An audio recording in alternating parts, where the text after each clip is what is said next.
Alright everybody, today we're doing some math and programming to figure out how to collect the most channel points possible while watching Pestily murder fools like me in Escape from Tarkov. More after the drop. Welcome to the nerds. How's it going everyone out there in the internets? Nerd here for the Nerddoingstuff YouTube and Twitch channels, taking a break from streaming and playing games to do some maths. If you want to catch one of my streams, speaking of Twitch, go ahead and follow me at twitch.tv/nerddoingstuff, where we stream a bunch of different games, hang out, and have a good time. Now, I've been super busy this week.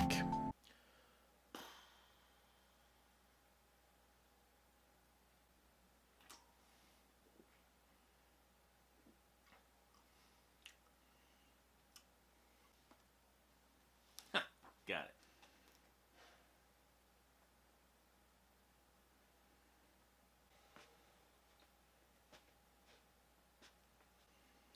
No disintegrations.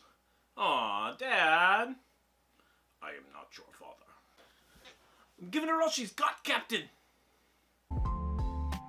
And I haven't had a lot of time to work on more gameplay-involved videos.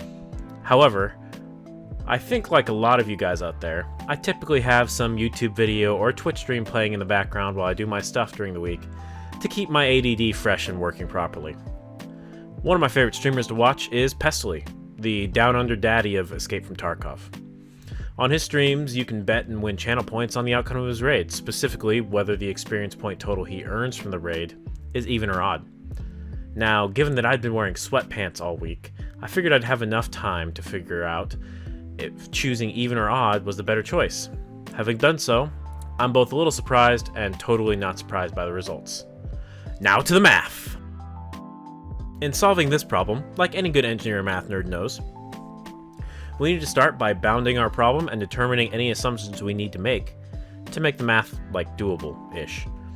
So, here's a basic setup of the math behind the screen. Your total raid experience here is calculated by summing all of the experience earning activities performed during the raid and multiplying that number by a number depending on your outcome of your raid. Typically, this will be 1.5 if you survive, or 0.5 if you die during the raid. In the equation you're looking at right now, raid total XP is on the left. The M is that raid outcome multiplier we were talking about, and the XP sub N is your experience gained from a single action. And the whole super fancy looking sigma thing is the mathematical version for a sum with a number of actions equal to N. You'll notice here we have to make a couple assumptions while doing this. One is that the XP last digit is equally likely to be even or odd. And the other one is that we assume the total raid experience is rounded to the nearest number when it's been multiplied by the raid outcome multiplier, that letter M that you're looking at right here. Okay, by now a few of you might be bleeding from most of your facial orifices at the view of actual math equations, so we're going to get that stuff off the screen in favor of going over an equally exciting piece of Python code. Here's a look at the code I generated to simulate the last digit experience earned in a raid.